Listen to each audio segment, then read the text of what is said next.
Here we go, guys. Save the best one for last. FF1, August 8th, 1961. This hit the stands. Jack and Stan. Let's see. About 2 or 3 years before this,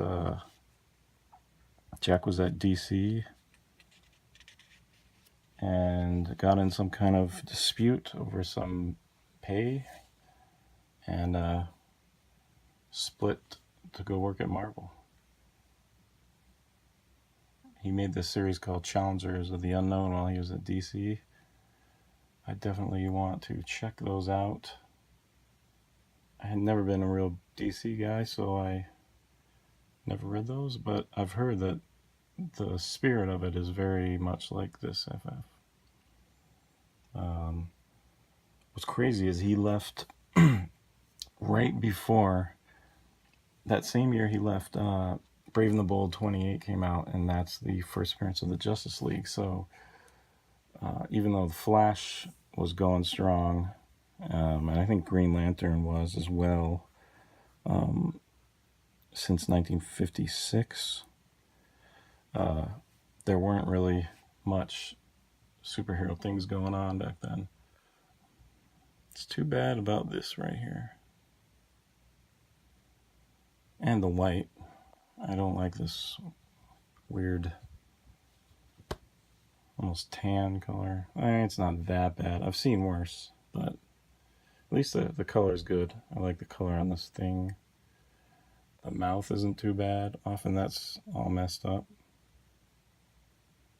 Torch is nice colors.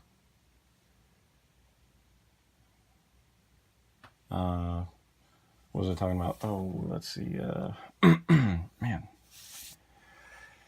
What happened? Yes, he left right before that. I thought that was pretty crazy. You know, I wonder what he thought about the Justice League, or if he even cared.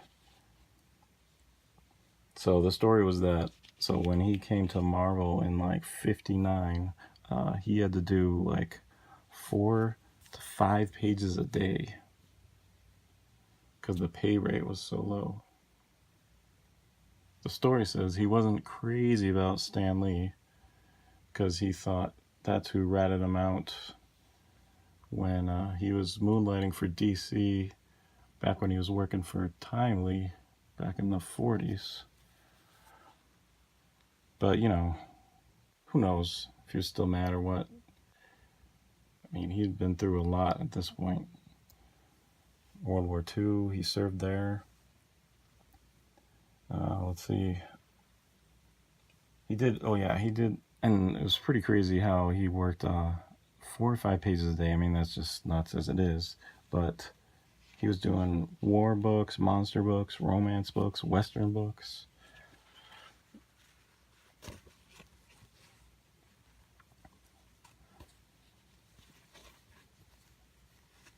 And, I mean, he was a father of 4 by the time this book came out. He had a 15-year-old, a 13-year-old, an 8-year-old, and a new 1-year-old. I can't even imagine 4 kids. But, and he was 43 when this came out. So it's pretty cool, you know. I feel like, you know, you could still accomplish a lot at a later age in life. I often hear about all these talented people, you know, doing all their stuff in their 20s. This is such a great book. 43. 1961. That the rest of that year, I think they only put out FF2 and FF3 might have been right at the end there. So he did do the costumes. But then 1962, now that was a crazy year. Before even a year went by, he had created, you know, with Stan Lee, of course, he had created the FF. Oh, I love this page. I like how he drew the torch, like all these little pieces of flames going all over the place, as opposed to, the regular Human Torch that they were used to, which wasn't that long ago, really, because they were still having a few Atlas books of his in the 50s.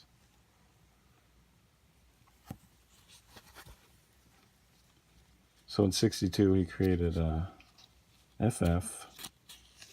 Let's see, I'll try to get this in the right order here. He brought back Submariner in FF4. Then, actually, in 61, I don't really count it usually, but there was Tales to Astonish 27, which was Hank Pym without a costume, and he was like, he shrunk down with ants, the ant size, and controlled the ants. But it wasn't until later in 62 that he actually came back with a costume. And before he did that, they made the Hulk. Then they made Doctor Doom. Jack helped develop Spider-Man. He did the cover for Amazing Fantasy 15. He created Thor and Journey of Mystery 83. That same month is when Ant-Man came out. They revived Ant-Man, Hank Pym, as a superhero. That's when I count. That's when I really count it. I think Stan Lee was just starting to see how he could connect everybody at that point. And he had big plans to make this whole universe connected. So he looked back to Hank Pym, said, why don't we just use that? That's a great page. And so was born the Fantastic Four.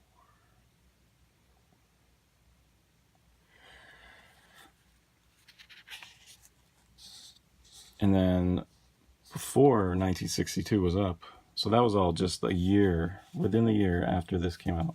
And then before 1962 was over, they created Iron Man. And then they had their first real crossover in Fantastic Four number 12, which had the Hulk in it. And that's, I think, the secret sauce of this whole, what made Marvel what it is. Well, look at that big tear there.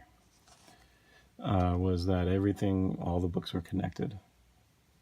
Shared universe.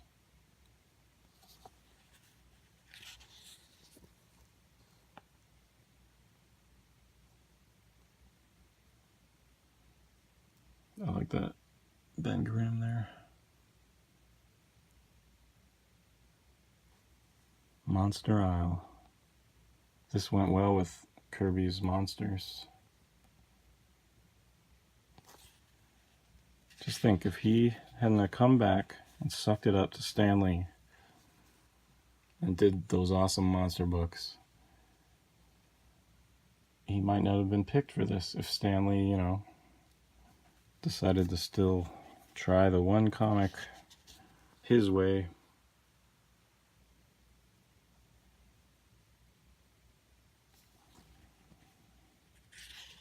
There's a lot in this book. I mean, this is a solid story. A lot of writing in this. Cool origin of the Mole Man.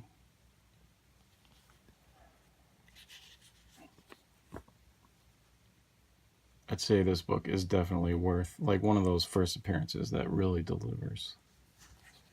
Sometimes their, first appearance can be kind of, sometimes they don't even have the origin.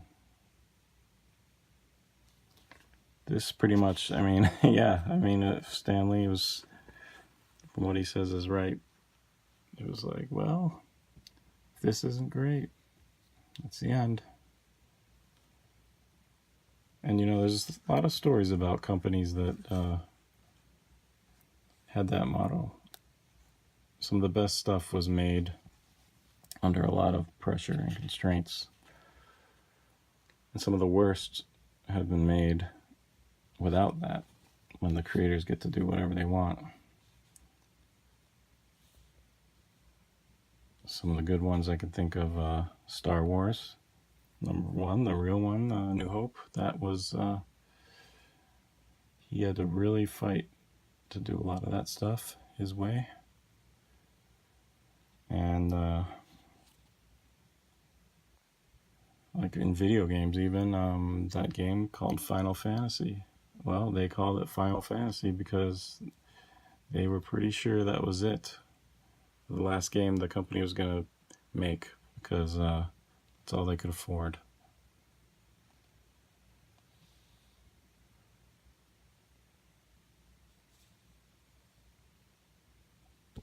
Well, I hope you liked it.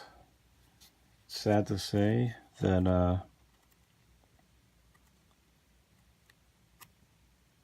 with not even 10 years would go by and Jack Kirby left Marvel